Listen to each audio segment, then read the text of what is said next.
But I don't believe that anymore, just to be clear. I don't believe university is the solution to be successful. How come? I think it's a scam, personally. In business, you have to have a bit of heart and you have to have a bit of play, and you have to just get in there, bank on your ability to execute and do the one thing and keep doing the one thing. I think people just have to wake up a bit, and to eat, you got to first be hungry, right? And if you want to eat a lot, you got to be very hungry. And so it all starts with internally having that hunger, having that drive. How do you get that drive? Well,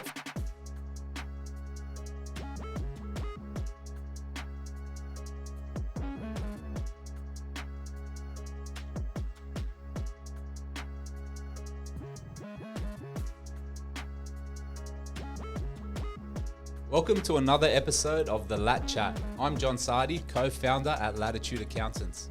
On our podcast, we like to highlight the journey of small business owners in Australia to provide you with inspiration and information to get you moving on your own business journey. Today, we have a very special guest, an inspirational young leader, a trailblazer in the business scene. My guest has many notable achievements. He's the CEO and founder, or was the CEO, of one of the top 5 fastest growing companies in Australia, according to AFR. He's built from almost nothing to a multi-8-figure business in the tens of millions per year. And he's the host of the up-and-coming MVP podcast. Bishara Hatoum, founder of Fundo. How you going? I'm well, thanks. Thank you so much for having me on. I'm looking forward to talking biz with you boys. Mate, after reading your intro, the only thing I'm left feeling is like, I hope this guy leaves some money for everyone else. You know what I mean? What do you mean? You're just dominating the scene and you're doing so well. No, like obviously I say that as encouragement, and I'm inspired, you know what I mean? So I always tell my staff and, everyone around me, when the tide rises, all boats rise with it. So, awesome. You should be pulling people up as you, scale the business. You want other people to be rewarded and grow as well. Otherwise, they'll leave you. So you got to value loyalty. So I do share it. I love it. Hopefully I will. Also, Jacob, thanks for joining us, mate. Jacob of Latitude Accountants. Thank you for having me on. Nice to be a little co-host. It's a pleasure seeing Bishara come to where he is today. So yeah, thanks for having me on. And Jacob's actually seen it right from the start. I remember back when I was working in the back of my dad's office, I called Jacob because I was panicking. Finances were in a mess. My account, we didn't have any bookkeeping, proper forecasts, anything. He comes in, he sits down. It's just me and like two other staff members, and he's looking at the zero accounts. And at the time, it was probably like 150K a month in reoccurring revenue. And he's looking at my expenses and he's like, bro, what are you doing? He's looking at it, he's like, there's no money in this. Man, I'm offended. I'm sure we had a similar discussion and I was like, what are you doing? How many accountants are you seeing, bro? Oh, mate. I'm sorry. I've actually had two accountants fire me mainly because as I keep growing, I get more frantic and require more and you need resources, especially when dealing with large scale businesses. So when you're determining who you should go as an accountant, you got to figure out where is your business at and compare it to the skill set and the ability of the accountant. Yeah, no, absolutely, man. Well, that's it. When you're trailblazing and you're doing new things, you're going to find that you're going to be breaking a lot of systems and you're going to have to pivot and do new things. I hope you don't mind. I want to rewind a little bit because the point of this podcast is to get to know people, especially people in your position. And a lot of that is going back into their story and finding out what their motivations are and their backstory. So can you tell me a little bit about growing up as Bishara Hatoum and what your childhood was like and where you gained your sort of mindset and desire for business? Sure. Big question. Okay, so in school I was pretty good. I never really excelled in one particular thing, was always very well-rounded in a lot, but was never first in anything. I was only probably good at drama. That was probably the only thing I got full marks in. And during that time, my dad had brainwashed me to be a businessman, would always encourage, do a car wash business outside the front yard. And so I used to do that, have a sign there, started a business called Fashbook Clothing, which was fashion on Facebook. And I used to meet up with people at Westfield and give them the shirt that I'd printed online and designed.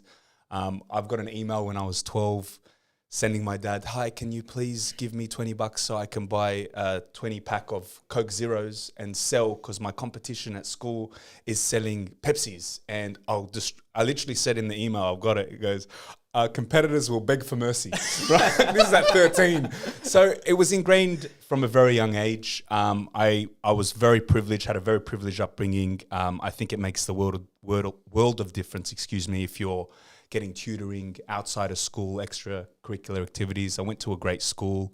But then I saw the flip side, which actually, you were at least you were across what happened during my family's divorce. And that was very public, at least from my perspective. I thought it was very public. And so there was a lot of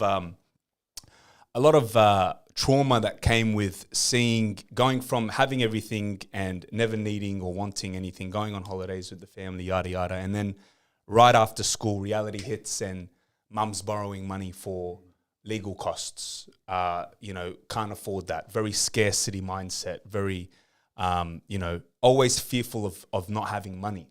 And that just burned me literally inside. Like it was like a lodged sense of resentment, like why can't I help my mum? How old are you at this stage? 17 to 18, 19 is when the divorce really started kicking off. So, I can't remember. You're a man, like you're a young man, and you're feeling like you can't help. You're seeing your mum in a tough position or family in a tough position, and there's a fire in the belly that says I should be the solution. 100%. And I always wanted to be the hero. Always wanted to save my family. Even as a child, I want to make sure that everyone's taken care of, yada yada. And then there was an actual need for that. And so, during that period of time, wasn't speaking to my dad. I was exploring businesses left, right, and center. Tried a whole bunch of different ideas. Went to China once to try and start a co-working space. Wow. So I literally went to China, was looking at furniture there. I tried to do a Segway business at one point, put a website up. It was called Sego. There's little boards that everyone's the hover things. I remember all these businesses, by the way. As he's talking through, I remember liking Follow Fashbook. Follow Fashbook. I remember hearing about the Segway. We did an America trip. I was probably around that, the Segway. He saw the San Francisco, Silicon Valley, I love seeing this come out in real life. It's mad. That one you mentioned about in America, I actually also explored bike kiosks. The bike kiosks business, which is what you're referring to. I'm like, why isn't this in Australia? Yes. And then I remember my cousin actually back then was like, it's called a floating bike. And it's literally what Lime bikes are. You can just stop it wherever.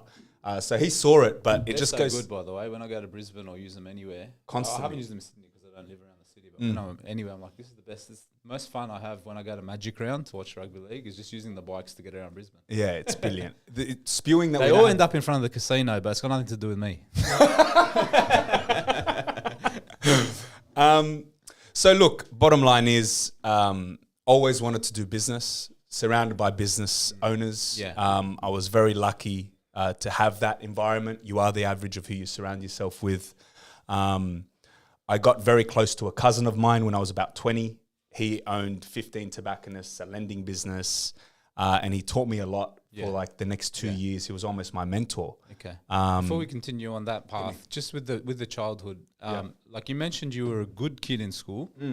What was academically good? Is that what you mean? Like, what was your persona? Like, what role? What character type were you? Caricature of of a school person were you? I was the clown. The class clown. Yeah, the one that was distracting people and not applying himself in their eyes. I've made teachers cry before. I've had friends get in trouble for laughing at stuff I'm doing. They get in trouble. It was. I was always. I was a good boy. I never got expelled. Never got suspended. I worked really hard. One thing that school taught me is work ethic. Yeah. And luckily enough, my parents were like, hey, if you want tutoring, you can have it. And I'd always be like, yes, math tutor, please. Physics tutor, please. Oh, you were signing in. You were opting in. 100%. Right. And during but year most 11... kids would hate doing that extra study. Why do you think you had that curiosity? I think for me, the goal, and it's most people's goals when they're at school, get the best mark you can possibly get so that you can go to university and be successful, right? Yeah. That was the thought process. So you believe that, like you bought into that, I need to do well in school, go to uni and and like you were all in, like if I'm going to get tutoring and it's going to help me come first or get marks, I want to double down on that. I want to get in the best. Even as the class clown, you still believed in the academic side of performance. For sure. And in year 12, that's when you really button down and become more methodical with, always paying attention. So we're talking about younger years where I was always the clown. But as you got older, it was just like, Became competitive. Correct. But I don't believe that anymore, just to be clear. I don't believe university is the solution to be successful. Yeah. You don't believe university is the... How come? I think it's a scam, personally. Like my sister right now, for example, she is applying for a university in the US. Yeah. Mate, it's 91 grand a year. That's not cheap. 91 grand a year. Yeah. That's plus really the real cost is 4 years of your life, 5 years of your life. The time as well and the money. Actually, you know what? We get to see something as accountants. The HECS debt. We see the HECS debt that is associated with uni fees, and I see a lot of different industries. Like if you're doing like allied health, or like you want to be a chiro or a physio, you're walking out of uni with $100,000 HECS debt, and then in some instances, you're lucky if you're making $50,000, $60,000, $70,000 a year for the first 5-6 years. You never pay. Like you don't pay that. You down. can't catch up You at can't that catch sort up. of salary. More importantly as well, the amount of times I see HECS debt and I ask them, "Oh, you got a HECS debt? Would you study at uni?" And it's completely irrelevant to what they're doing at the moment. Is out of this world. Yeah, right. No, so there is a scam element, and that's what it is, right? Like people will study for years and years and then say, "I don't want to do this." Well, of course you don't want to do this. You jumped into something when you've got no world experience, and you've just studied because that was what worked for our parents' generation. Yeah, parents' generation, it was a prerequisite. You couldn't do anything without it, right? Yeah. But now in today's day and age, we move so quickly. Society is moving so quickly. Technology, startups, the different innovation. Government doesn't keep up with that. Yeah. Right? Government's slow moving. It's arduous. So the curriculum of schools and university, which is why I want to homeschool if I ever have kids. Homeschool? God willing. Wow. some bombs today. I did not see that coming. I want to homeschool. Because you guys are always in awe that I want to have. It's been too long. What happened? I think it's you don't want to rely on the government to set the standard of what you should know. Yep. So I think there's a lot of areas that lacks, especially tax. Yeah. No one understands their tax. Let's circle back to that because that's an interesting point, and I want to finish that thought. But back to your story, right? So you finished school. What's your pathway out of school, and what's that gap between school and starting Fundo? Started university straight away. I didn't take the break. What did you enroll in? Commerce at UNSW. Okay. Yep. I was there for the first semester. I ditched a lot. And I'd go to my cousin's business and I'd sort of shadow him and just sort of add value. At the same time, 5 p.m. to 9 p.m. every night, I'd be at CBA working as a debt collector on the phone. Wow. And so university was not for me. I had no interest in it. I was like, what the heck? I was used to being spoon-fed knowledge through tutors and blah, blah, blah. And now I'm at university and they don't give a shit about you. And I was just like, I don't care about what I'm learning either. Yeah. This isn't teaching me business. Yeah. I'm looking at like accounting questions and I'm like, I have no clue what the hell this question's asking. To this day, looking back at the question, because I've got a photo of the question because I left the markers, I left it blank. Yeah. They marked me 0. I took a photo and I said, they mark so harshly. Yeah. So I went back to it like 8 years later. I'm like, I'll romp this question. I've got no clue still what it's asking. I've been operating a business for 10 years. You're studying commerce at university, learning nothing, but then your real school of commerce is somewhere else. Debt collection taught me how to speak on the phones, how to make sure that you're hustling, beating. It proved to me that I could be number one if I applied myself. And that's what happened. I was the best on the floor. Out of 300, 400 people, back to back, month after month, I would be in the top 10 every single time. And I was like, I can do something here. Yeah.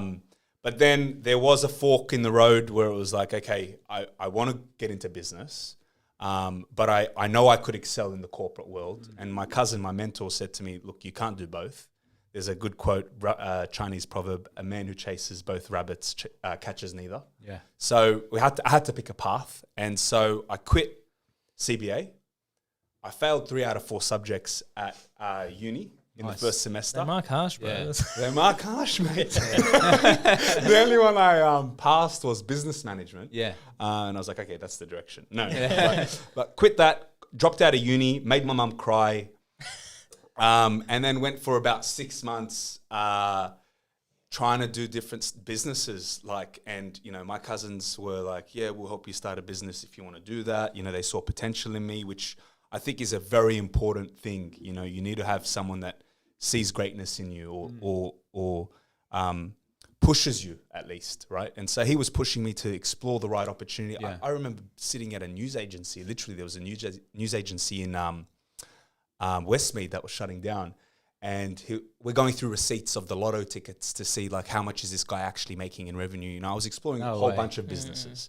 And lucky enough for me, opportunity presented itself, to start a rental business. And that's what Rent Instead was. So that was my first business. Yeah, I remember that. That was hustle. What happened in Rent Instead? How'd that go? It went extremely well. It built the base of what then launched into Fundo. So it was extremely successful. From that was $100,000 loan. So that's how I started Rent Instead. It was $100,000 loan.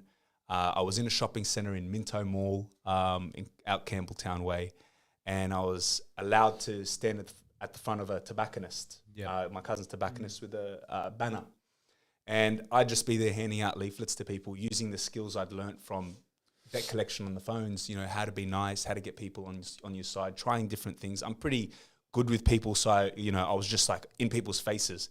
The first day, I started handing out leaflets. My cousin got a phone call from centre management, and they said to him, Bishara can't follow people into Woolworths. It's soliciting business, yeah. I was literally in the vegetable aisle being like, harassing look, people. You want a TV? So that's how I started in the shopping centre. And then I ended up having a lease in the shopping centre. I tried a casual lease as well. I did it very slowly, organically, leaflet drops, all offline marketing. Didn't have a website at this point. Then once I had the website, that's when things really started to change. And scaled up the business to, hired a team in the Philippines, started pumping Facebook ads, started just getting sales happening online. It was blowing my mind how it was Google was like a tap for me. Built it to around 80K in recurring revenue. And that's when I started to think, hey, I really want to take it to the next level. How do I pivot? What's the next opportunity? And that's when I got into lending.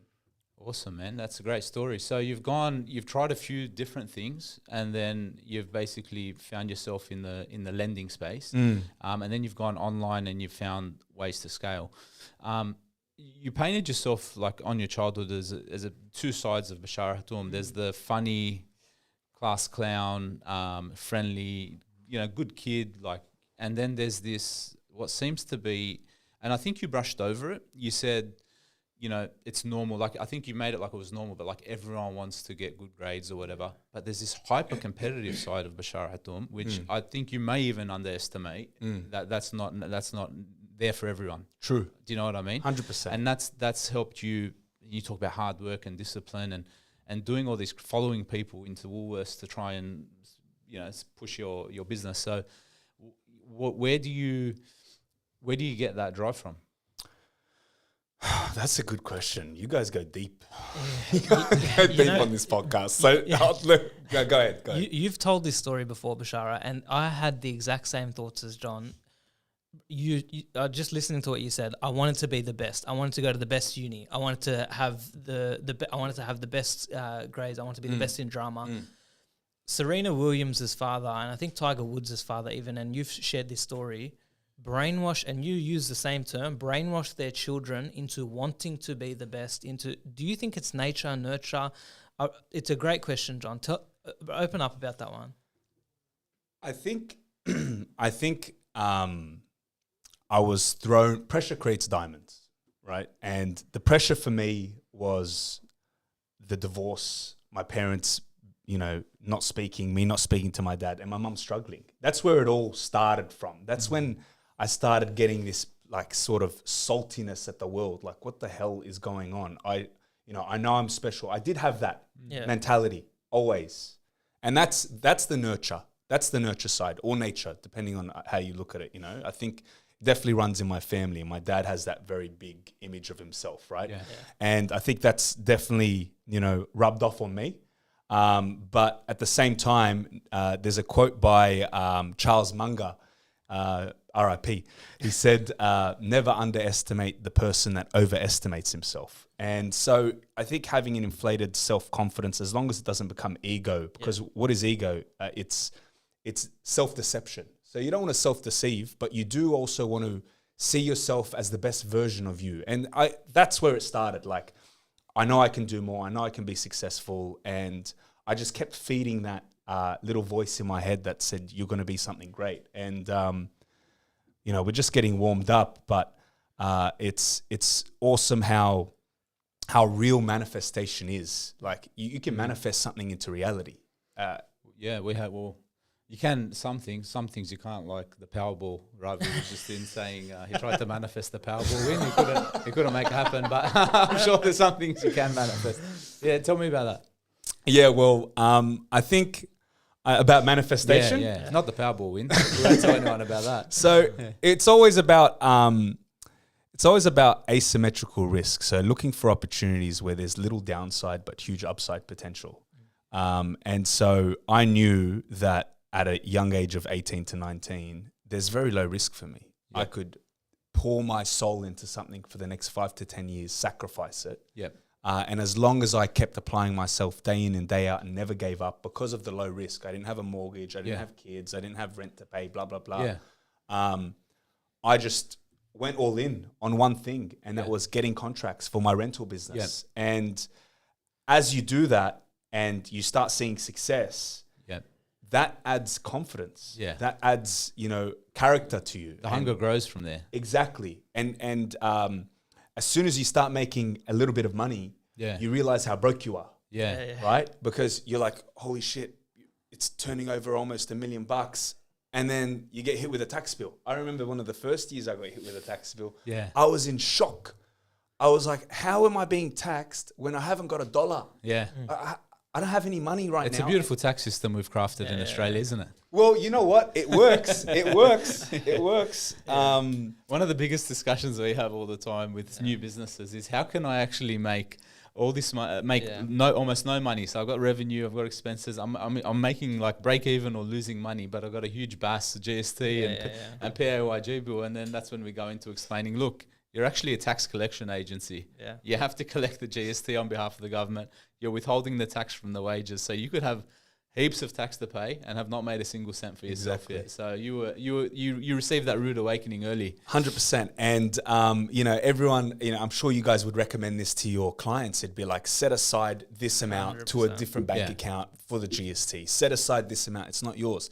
And I was given that same advice. I never did it. Yeah. So I'd always, because I'm like, I'm going to invest in the business and I'll get it back later. And when you get hit first off, as the business first starts to scale, that's when it gets shaky, right? Because you don't realize that 30 to 40% of your time is literally for the tax man. So as long as you can keep growing through that period and hold on for dear life, as long as the business keeps scaling, hopefully it becomes less of an issue and now it becomes a pleasure. It's like, great, this is going to help serviceability. This is going to, when investors look, they don't look at what your P&L says because that could be anything. But what have you actually paid to the tax man? Yes.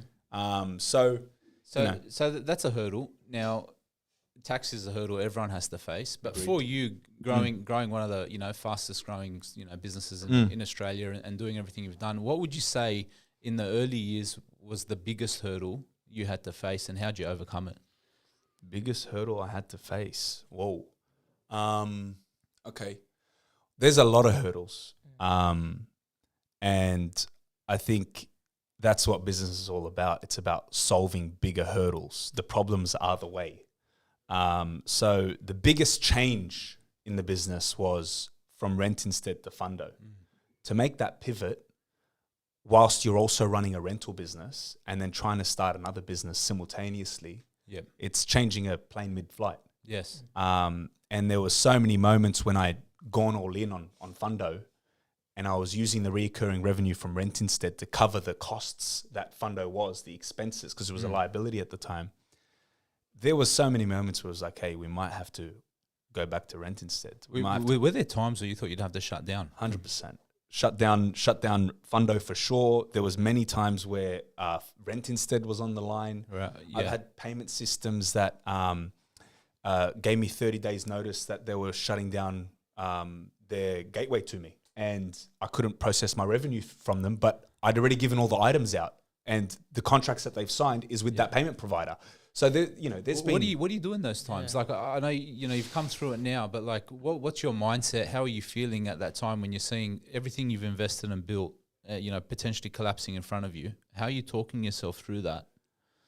I listen to a lot of motivational videos, a lot of affirmation, a lot of audio books. I consume that sort of content constantly. It's from the moment I open up my eyes, the first thing I do is go to YouTube and Jim Rohn's playing or Grant Cardone or some black guy shouting at me, whatever it may be. Just motivational stuff, I think, gets you in the right headspace because you want to be listening to the right things. Because a lot of the time in your head, you're doubting yourself, right? You're listening to the wrong things. Yeah. So you try and counteract that. Is that why you put out a lot of inspirational things? Like I've got one of your quotes here. I'm pretty sure it's yours, but you've put out on your socials, the most successful entrepreneurs are passionate about what they do. If you're not passionate, it's going to be hard to stay motivated when things get tough. That's one of yours. That's mine. Someone but someone else. It's actually Steve Jobs. It is Steve Jobs. He may or may not have said it. He may have said it. Yeah. I think he might have got it off me. Yeah. RIP, bro. So you're absorbing all these positive influences, trying to manifest it. It's using you to improve your business. You're putting it back out. So you're trying to teach others, whoever's watching or whoever's coming along that journey to do that. So do you think that was potentially the mindset was the difference between closing and giving up and continuing at some points? 100%. And, Steve Jobs, now that we've brought up Steve Jobs, he's got another quote where it's like, what differentiates a successful entrepreneur from one that fails is perseverance. Yeah. It's never giving up, not quitting. When your back's against the wall, that's when you fight the hardest. That's why, they say burn the ships. Yeah. There is no plan B. What do you guys say? I'm glad he's bringing out all these quotes. In the last 5 to 10 minutes, I have just heard Ray Dalio's principles is where you got the philosophy of heaps of upside, very little downside. That's a principle by Ray Dalio. You might not know that. You've probably read the book Principles by Ray Dalio, and you pull that one out, and it sort of just starts coming naturally. Yeah. What he's saying about just getting your mindset right, investing your time into the books, they become your mentors. We share some podcasts and topics, the PBDs of the world, the valuetainments, and a lot of the knowledge and business expertise that I've got, and I didn't come from a business family like Bishara did, which would have been a blessing in itself, but I did have those books and those. It's weird. I literally told my wife the other day, I feel like PBD has been a mentor to me. It's nice to see him on Piers Morgan opening up about his life, because I feel like he's been a mentor of mine. And you have the opinion, John, where yesterday we were talking and you said there's no new ideas. they're all the same, bro. All the books, they all just recycle. They all just recycle the information. My thing is, I read Rich Dad Poor Dad as a 15-year-old, and some of what you said resonated with me, because you spoke about going to uni learning nothing and then going and learning from your mentor, like really the real school of commerce or business was standing out the front of the tobacconist handing out pamphlets. And that's a bit Rich Dad Poor Dad. Like his actual dad was a uni lecturer, and that was his poor dad. His rich dad was running businesses and doing things. He was learning from someone else. So you echo the sentiments of that story. I read that book and I learned profits are better than wages. I have to go out, grow a business and actually make money that way. I don't want to be stuck in a job or follow a usual path of just get into something corporate and be stuck behind a desk and die at my desk at 60. I learned that. But another thing, this is where we differ, and I think you guys differ to me in this. We're similar in a lot of ways, but we're different, is like I like to make sure I don't take in any new stimulus or information until I've applied everything I've learned from the old bit of information. I like to execute. So if I've got things I need to do to make improvements in the business, in the marketing, in production, anything in my life, with my health, with my journey, and I know there's something I can do to improve.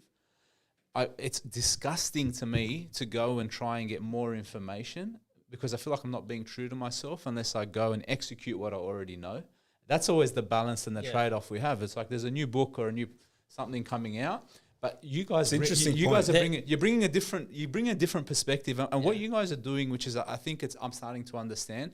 You're doing 30% looking for the new information, but 70% is you're reminding yourself of the mindset. It's subconscious. Correct. Yeah. That's right. You're loading yourself up with information and stories about how other people have gone through struggles. And so when you're at your weakest, you don't go to what your doubts are saying. And subconsciously, you've just been fed, hey, this is part of the process.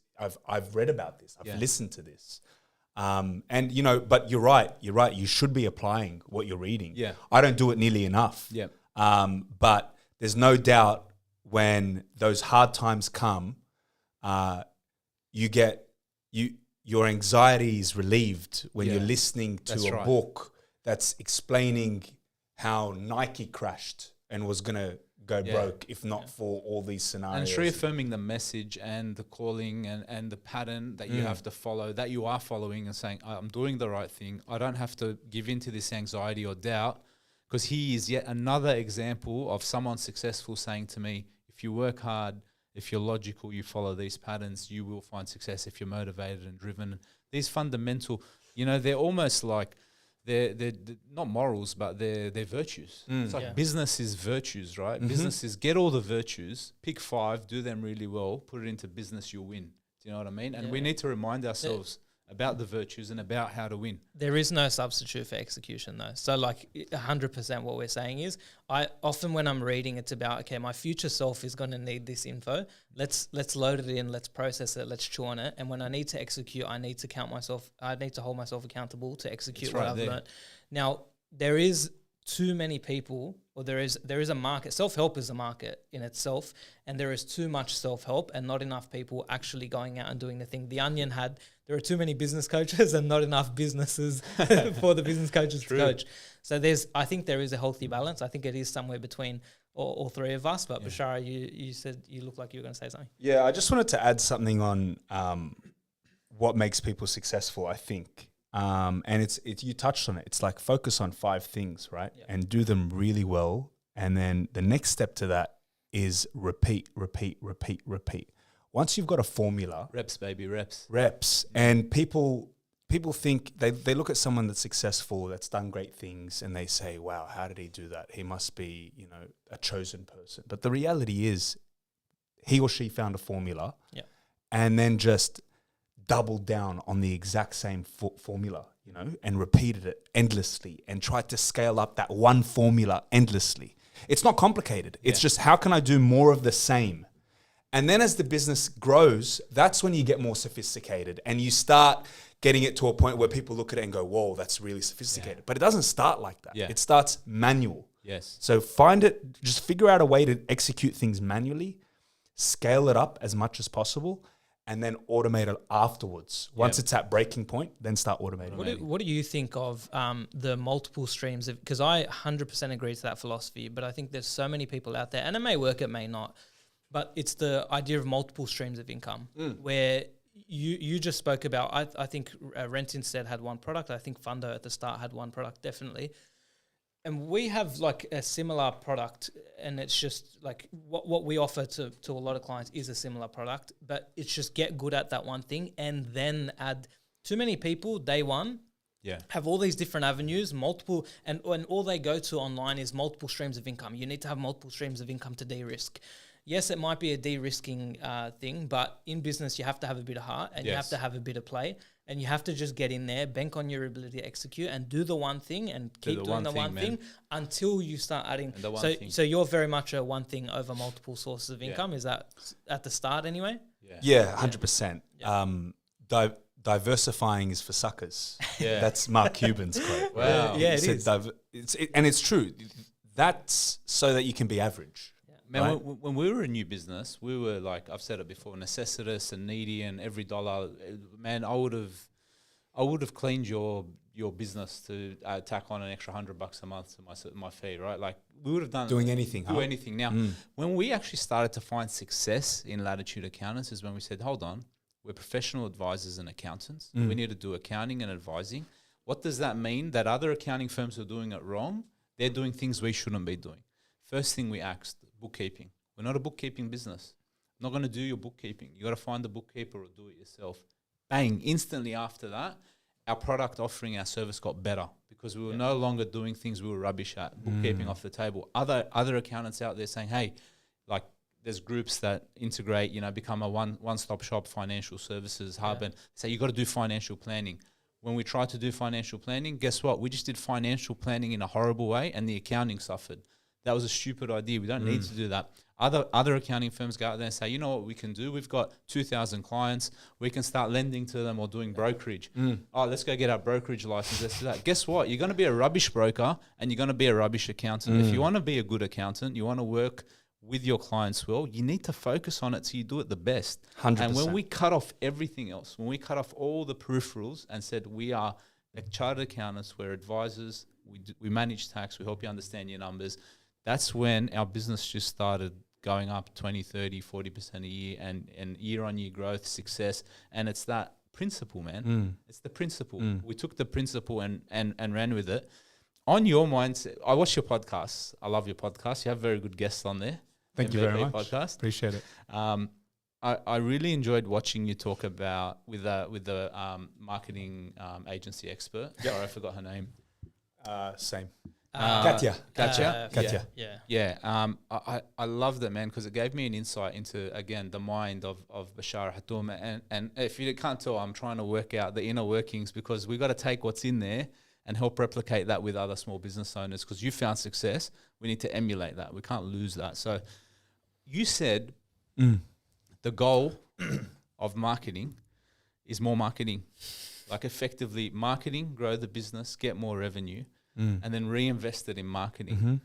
And then you threw out some numbers there about how much you're putting in marketing. And I can't remember, but it's something ridiculous, like almost $1 million a month or something stupid into marketing and agency and all this. And then you've come out and said something like this. You go, you need to make decisions with incomplete information and take calculated risks. Again, I don't know if you hijack that or it's yours, but it's a great quote. Sounds like me. Yep.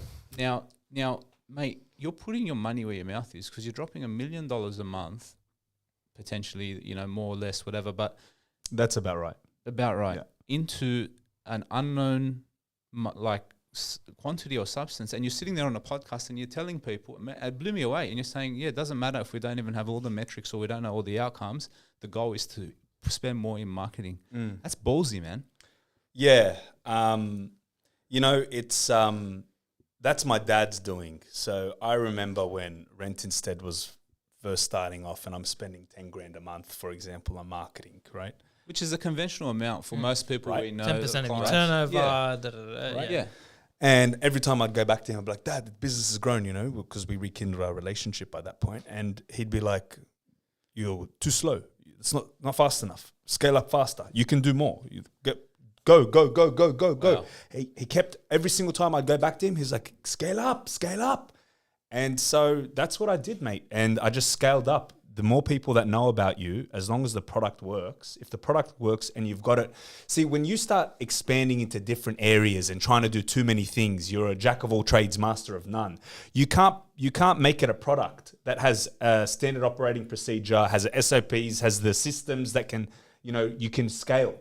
Because you're trying to learn, there's that learning curve. You're going to be personally involved. But if you can make it a product, and you figured out, hey, I need one person to handle 30 accounts a week.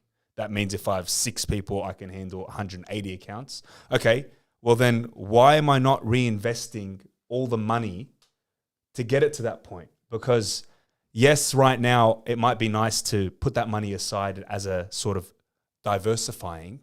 I don't want to go all in on this one thing. Yeah. I want to make sure there's some money set aside so if something happens, I can go invest it somewhere else. It was all the money's going to get poured right back into the business. And the only way you can grow a business is if people know about you. And that's why we're doing this, right? That's why this is marketing. at the end of the day. This is for you to get known. Why? So that more people can come to the business because of the product you offer. So Google Ads for me is a tap that we just turn on and keep reinvesting. And then if I ever want to stop, I can, and the money just floods in, right? But it's about delaying the gratification. Yeah. I don't want to reap the rewards now. Have you tried doing that? Have you tried turning off ads? We've gone up and down. Gone up and down. I haven't turned it off. Material effect on the business? Of course, of course. We haven't been like, okay, go from what it is now to zero and see what happens for 2 months. But you know, when we're too busy, lower it a bit. You know, just keep it sort of balanced. There was times, you know, my strategy is a bit ruthless. I'll just go all in always. And right? all in on paid advertising, paid like Google, everything paid. Yeah. Well, I also do a lot of SEO. Yeah. I also do a lot of SEO. Yeah. Invest in longer term strategies. Yeah. But I think people underestimate the power of marketing. Good marketing. It's everything. As long as the branding's there, as long as the call to action is there, as long as the funnel's set up, the nurturing, and that's one thing that a lot of people miss. It's all good to have pour a whole bunch of money into people eyeballs. Yeah. But if you're not nurturing them after you've got their contact details and sending out emails and fundamental, you know, weekly newsletters and a contact and an SMS and reminders and things that are engaging, then it's fruitless. But if you do all that and you nurture them, it becomes worth it, depending on your lifetime value per customer, right? Yeah. And the unit economics, of course. Mate, we're in the accounting space, and Jacob's one of his strongest points. I call him the ideas man because he's really good with the marketing ideas and just new ideas in general. But the conventional mindset in accounting around marketing was it's a waste of time. You only go to an accountant if you've been referred or you know them personally. So don't even spend $1 marketing your business. I call people now, accountants in the game, and say, hey, do you spend any money on marketing? They go, no, why would you waste time? Like Jacob, you went out and you with Advisory Corp and you actually took marketing seriously and you had, you know, crazy results. Why do you, I'll start with you, Jacob, but like, why do you reckon people have that mindset that marketing is like from one extreme, spend every dollar, and to no, marketing doesn't work? There's a couple of elements. The reason especially in the accounting space, I don't know if that's a mindset that's across all businesses that marketing doesn't work. I think a lot of businesses do marketing, but accountants definitely don't do marketing. Why? Because you're right. Accounting is a unique business in that generally when you acquire a customer, you acquire them for a long period of time. There's a high lifetime value of your customer. They're pretty loyal, and they generally do refer. So naturally, as an accounting business, there's not a real incentive unless you're highly driven, highly competitive, someone similar to Bishara. You will naturally grow your accounting firm by simply sitting there and getting referrals. You will do that, right? But if you're trying to grow a business and not just an accounting boutique, like keep it small. That's why people don't scale up. Yeah, that's why they don't. But you know why? I've actually just come up with a hypothesis on this, right? Bishara was born with a business mindset, whether that was nature, nurture, whatever. Yeah. Bishara did not do the conventional route of go become an accountant, do your degree, get your CA, Yeah. And so he's open to many more ideas. And do you know what Bishara has that not a lot of accountants have and not a lot of service professionals have? Bishara understood day one the E-myth. Bishara understood that building a business is systems, operations, people, processes, and marketing and sales and and HR, all the things, right? Yes. Accountants don't think like that. Service professionals don't think like that. Why? Because they're technicians. Yeah. They come up through the technician field. I'll get a degree, get my CA, become a technician, and then just be a good technician. And they're in fact scared of growth because that growth is going to limit their ability to be a better technician and to service that many clients. Man, it's not until you break through and then you have to start thinking about, okay, I've got to go beyond myself. I've got to get people. I've got to get the systems. I've got to get the processes. But you're 10 years into your business and you got someone like Bishara next to you who understood day one. Yeah. But it wasn't like that, Jacob. It wasn't like I understood it day one, but I learnt on the run. A lot of people learn the wrong lessons. Yeah. They think, I've got to study and I've got to do this and I've got to get a good mark and there's only one right answer. But in the real world, there's so many ways to skin a cat. Yeah. Like, you just take action. You didn't have the 10-year technician delay, Bishara. You weren't ever really a technician in your service offering. You knew what Bishara knew is how to build a business. Yes. Bishara knew how to get people, how to get processes, how to build systems, how to scale, how to get in the marketing. You didn't know that. You learned that. But he learned that without not wasting, but you could say he learned it without wasting 10 years doing a specialty. Then he learned that. I didn't have to unlearn bad information. You didn't have to unlearn You're 10 years ahead of the game. But the challenge I have, because we help small business owners, the challenge we have is I sit with great technicians, and let's say we work with mainly service-based businesses. So whether they're construction trades or medical professionals or, whatever space they're in the services space, I overwhelmingly see that they're technicians and they're specialists. And when I say to them, hey, you need to hire someone to do,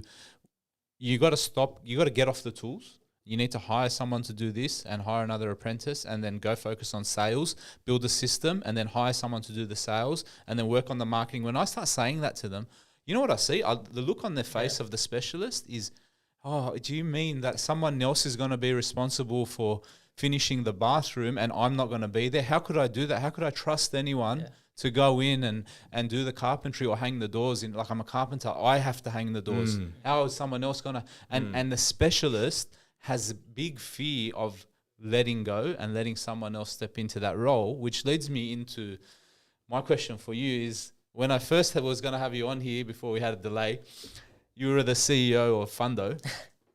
And now in social media, you said you've stood down as CEO, you're still the founder and still involved, but you've appointed a CEO. Can you talk me through, one, what's going on and why you did that? And two, how you're stepping away from such a big responsibility for, being, your baby, Fundo? So it's still my baby. Yes. That hasn't changed. But what has changed is the business is now at a point where there's too many departments in silos and too much happening at the same time. We're talking 60, 70 staff right now, right? Australian and overseas as well. So I know what my limitations are and I know what my strengths are. And what I'm really good at is user experience and go-to-market strategy. But from a tech development standpoint, from how do I take the business to the next level? You want to bring in experts, and you don't hire smart people to tell them what to do. You hire them so they can tell you what to do. And I was very lucky with Jonathan Chan. He was the COO of a publicly listed lending business called MoneyMe. Had him on my pod, and we hit it off. And over the next couple of months, we were catching up for dinner, yada, yada. I was like, wow, this guy knows more than me about my own space, which shocked me. I'd never met people that knew specifically in my space more about it, just because of how many years I've invested, right? But then this guy comes along and I'm like, okay, clearly at the corporate level, it's a different game altogether. And so he's adding that to the business, more structure. There's huge org chart changes, different titles being implemented, and I think it's just the next iteration of the business, because then it'll allow me to start focusing on other things. I can work in the business less, even further, even less than what I'm doing now, because I've got someone that's managing it, and all my staff members are now going to him to answer the questions rather than me, which takes away. And people don't realize the little things is really what makes you less efficient, right? So does it make you anxious that someone else is making decisions in your multi-million-dollar turnover business? The opposite. It fills my heart with like joy, knowing that sometimes I'll walk into the office and there'll be an argument going on, and I'll go listen into what the argument about, and they're both so passionate and arguing about something to do with Fundo, and I'm listening to it. And I'm like, love this, keep going. Like at one point they came up to me, someone, this was years ago, came up to me and he was like, I was debating with him about this certain thing and it was disrespectful. And I was like, that's really good. I'm like, that's brilliant. If you guys are getting fired up over work, that's better than not being fired up at all. 100%. I'd rather you guys be arguing. Friction creates perfection. And so, you're reminding me of the movie The Founder. And in that, he built the system, the original guys that actually made Macca's what it is today. The brothers. They had a system and that's all they were, and they couldn't open up and realize that, they didn't dream big enough. And that's the problem with small business owners and most people. They don't even give themselves the ability to dream bigger. Yeah. And so I've always, thanks to my upbringing, as well as, I was reading one audiobook a week, listening to, one audiobook a week. And it just cultivated that sort of nature in me and just took it to another level where I was like, I need to scale this. And whatever you're feeling if you're feeling fearful, that's the direction to go in. Yeah. It shouldn't, that's where growth happens, outside of your comfort zone. So, that's what you should be teaching, which you guys do, obviously. Yeah. The small business owners. Think bigger. Yeah. Think long term. Yeah. Scale it. Absolutely. So that's a lesson I'm every day trying to impart to my small business owners. Even if they've got 1, 2, 3, 5, 10 staff, it's take the plunge, have faith, have confidence in what you've built. Everything you're saying, and I'm sure Jacob would agree, it's maybe normal for you, but for me, it's inspirational. Like, you ooze inspiration, right? You ooze like a competitive nature, a drive. You're talking about manifestation, motivation, reading, beautiful, beautiful things, man, virtues. We live in a day and age today where you look around, man, most young guys, I'd say, are sexless, visionless, lacking passion, lacking drive, stuck on playing, video games. Not that there's anything wrong with video games, but it's the lack of everything else. Just stuck in a rut, man. Can't get a girlfriend, can't buy a house, can't buy a car. They're just trapped, man. What is it you think is happening in a day and age today, which is different to before? What's going on in society? Why aren't there more Bishara Hatoums? The system's not set up that way. There's an image of a teacher being an axe, all the kids walking in as fresh pieces of logs, and then they come out planks of wood, cookie cutter. And that's all we get taught. That's all we get drilled in. And we're not learning the right lessons. We're not being taught the right things. And, if you just give yourself the chance to dream and believe in yourself a little, why as a kid do you think, when I grow up, I want to have a nice car, and not, I want to own a car company or I want to make my own car? It's just because you're not being told that you can dream like that. And I think people just have to wake up a bit. And to eat, you got to first be hungry, right? And if you want to eat a lot, you got to be very hungry. And so it all starts with internally having that hunger, having that drive. How do you get that drive? Well, firstly, you surround yourself by people with similar drive, where you're competitive. And from a young age, I always had people that I saw them competing with each other, and I wanted to compete. I wanted to be involved. I love how they're growing and scaling, and always talking about where each other's at. Competition drives success. Yeah. So surround yourself by, my friends. Yesterday we're arguing over who's got more money. It's a constant war. Who paid the bill? It's war. I kid you not, but it's friendly competition, right? It's not like poisonous or resentful and dirty. It's like, it's encouraging. Come on, bro, let's go. It's ironing, sharpening ironing. Iron sharpens. Yeah, iron sharpens sharpens iron. iron. But what I will say, I love, Bishara, what you just said. Now, the systems don't allow this to happen. When we did a lot of brand work here, everything you see around us is about dreaming, and then us as the advisor and as the accountant of helping you achieve your dream. Number one, not enough people have dreams. Not enough people have a vision. Not enough people see themselves with that inflated sense of self. That's a culture that is missing in this country. We don't have enough visionaries. That's number one. Number two is that we're taught that at school, right from a young age, how to be a consumer and not how to be a business owner. When I was in, the biggest analogy I can give is I studied in Australia and I studied in the US, okay? And coming up through Australia, I think, Australian economy is so big, $1 trillion, oh my gosh, and we learned so much about the Australian economy. I went to the US, and by the way, my subjects in Australia were accounting, marketing, and some, I can't remember, some 2 random subjects, had nothing to do with business. Statistics. That I'm learning from a person that's never had an ABN in their life, and is teaching, telling me how to do business, right? That's number one. So then I go over to the US, you know what my subjects were? Introduction to Entrepreneurship, Professional Development, and international business. I would mention Australia, and it wasn't even a blip on their radar of what an economy even was. There is an entrepreneurial spirit that we need back in this country.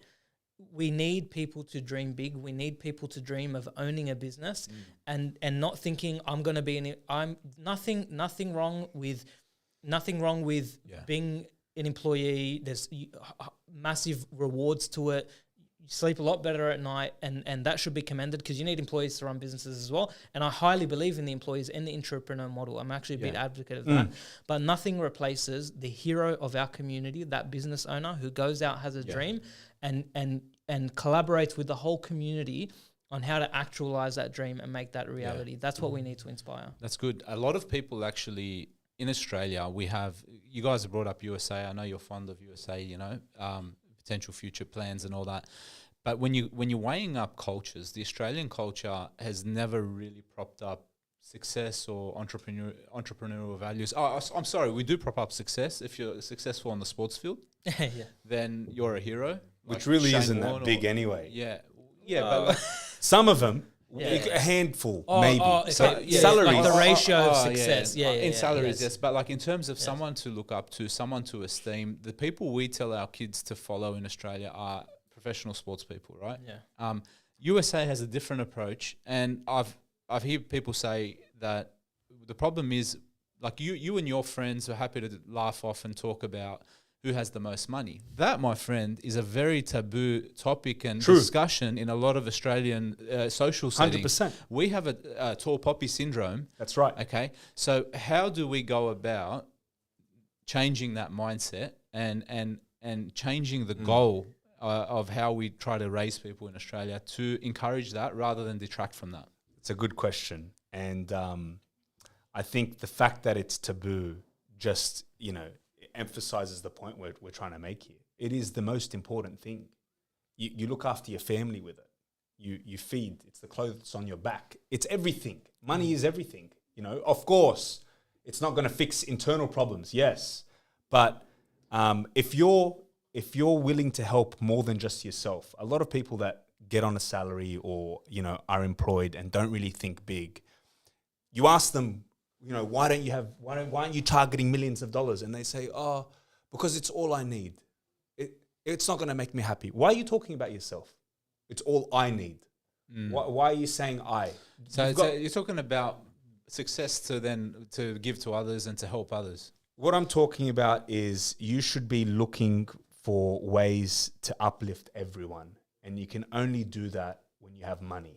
There's a reason why all the billionaires are the philanthropists. They make the big changes. They dig the holes in Africa for wells. You need money. You need to be able to finance the damn thing. You can't do it without it. And we don't talk about money like it's not important. Well, it's the only way you can donate to your church. It's the only way that you can help your family, your friends, your loved ones, invest with them, encourage them to do stuff with you, get them involved so that they can make money. If you're in the mindset of me, I just want to get my annual leave. I just want to take care of myself and the people that live in my house, and you're not thinking bigger, then you're not going to change it from a cultural standpoint until you start talking about money and until you start just do the maths. Yeah. People don't do the maths enough. Like right off, I don't know if it was on the pod or right before, but we were talking about the HEX debt. It was on this pod, yeah. HEX debt, where you come out with 100 grand of debt, and you're on a salary of 70 grand. After tax, you're left with 50. Yeah. Then you've got expenses. What have you got after that? Yeah, 10 grand, 5 grand? You're on the poverty line. You're literally right above HPI, correct? Yeah. And what do you, how is that not the most important discussion point? And you know why? It's because the system's set up that way. They don't want you to talk about it. Hey, that's taboo. No, you shouldn't. You should save your money in the bank. And what does the bank do? They lend it out. But everyone's been, institutions are smart. They lull you into a sense of complacency. Yeah. And it's not important, your money, but what is important is COVID. Yeah. What is important is this, Kim Kardashian bullshit. Yeah. When the reality is, you should be learning skills, adding value, and trying to get your money up. No. Because what else is more important than that? Oh, awesome, man. That's a good message. You have anything to add to that? Yeah, I think... There is yes, of course, money is a tool, right? But That's right. I think just a precursor to that even is, and I know you have some thoughts on this, John, is whether money is a good motivator or not. To me, and what Bishara's one step ahead of what I think is actually the core of the message is that add value. And as one of us said, I don't know who it is at this point, I'm still going to claim it. but money flows to the point of highest value. You want more money, make more value. Yeah. That's the be all and end all of it. Add as much value as you can in the world. And that's, to me, that's an excellent motivator. Just go out there. And I actually don't have I admire the employee, the entrepreneur that adds value in the business and then is able to provide for their family. I actually have an alternative view. I think it's not a bad thing that you focus on, number one, take care of yourself, the Jordan Peterson model. Number one, take care of yourself, make your own bed. Number two, take care of your family. Number three, if you can help outside of your family, then go and do that. Bishara's dreams are so big that he's past those iterations of himself. Yes. He's past I've already taken care of myself. I've already taken care of my family. I need to help the community. Because if it's just I about need to you, be you could pack it all in and that's it. So it has to be about someone else because your needs are met. You could go live on a farm with as much, coffee and food as you want. And every time you're turning up now, it's about other people. So I guess that's where we're shortchanging ourselves as Australians. It's not understanding that the pursuit of money, wealth, and entrepreneurship leads to creating value, and not just for yourself, for others. There's no need to have tall poppy syndrome around someone who's successful because they're not doing it for themselves. They can go home, take their ball and go home and they're sweet. They're doing it for the workers, for the families, for other people, for the economy. So let's actually get on board and start supporting these people. One last thing I want to ask you. Where are you going and where can we see the journey in the next 10 years? What's next on the horizon for, Bishara and for Fundo? This is just day one. That's how Jeff Bezos starts every single financial report in the CEO's letter. He says, this is just day one of Amazon. And it is. I think this is a solid base I've built. The next big thing for me, in business at least, is US expansion. We talked about how small of a pond the Australia is compared to one state in the US. What an opportunity that most people don't think internationally, but that's the beauty of online businesses. You can operate from anywhere. You could literally, there's licensing, etc., that you have to overcome, but you got a website, you got a shop front. So you can very quickly scale up in multiple countries. And I think that's the next big opportunity, rather than trying to fight over the current share of this market cap. Go somewhere where there is no market cap. It's infinite. There's no limits. So US expansion is the biggest move for me. Nice. And then investing more. I think so. I talked about no need for diversity, right? And it's for suckers. At the start, exactly right. I think. But now the secret sauce comes out at the end. You had to stay tuned for a while. That's a real message. I think, and I've seen this in other business owners where they grow the business to such a big level, and then a black swan event occurs, because it does occur, or the GFC hits, and what are you left with? You're left with a business that's just gone to zero or just been halved, and you've got nothing to show for it other than a top line revenue number, right? So I think to mitigate that risk, you should be putting your money into safe assets, and that's property. And we love property in Australia. Property. We just come off a property podcast and we're debating how safe it is or it isn't. So your view is it's a safer investment than business in general at the moment. If you can service the loan and you have cash flow, it's a risk-free. It's risk-free if it's cash flow. If you have cash flow and serviceability is not a risk to you, then by all means put it in property, because it's leveraged. It's always going to go up over the long term, and banks love it to finance, right? And you can pull out the cash in a couple of years, but you do need cash flow. Serviceability becomes the biggest problem, right? Yeah. Can you actually hold all the assets? And if the interest rates go up, what's the worst case scenario? But for me, that's why the business is perfect, because the business is in a place where it can handle it's such an insignificant expense compared to my marketing spend, Yes. for example, right? It doesn't matter if the rate's double, because I just reduce marketing by 10%. It's covered. Yeah. So get the business to a point where it's throwing cash, and then put that cash somewhere where you're going to get your rich portfolio. and get rich for sure. Yeah. Because you know it's going to work. Yes. Crypto and all these other investments where it's get rich quick, Yeah. it's death by 1,000 cuts. Yeah. People put a bit here and they're like, oh, we found this new I heard you're investment. really good at investing in crypto. Rumor has it when Bishara buys, you buy. I'm a reverse indicator. If I sell, everyone buys. That's awesome. That's good. All right, man. Well, Tell us how you really feel. I think that's a good ending. Now, can you just tell us where we can find you and Thank you. So just look up Bishara Hatoum on YouTube, TikTok, Instagram, all the platforms, or the MVP podcast if you want to see conversations very similar to this. I'm very grateful to have been on the show, and make sure you like, share, and subscribe to Lat Chat. the Lat Chat. That's it. Very good. Thank All right, you. guys. Thanks for jumping on for another episode of the Lat Chat podcast, and we'll see you again soon. Thanks, Thank mate. you. Excellent. Hey, buddy. Ah, Thanks for jumping pleasure. on. Thanks for having me. Co-pilot. Thanks for having me on.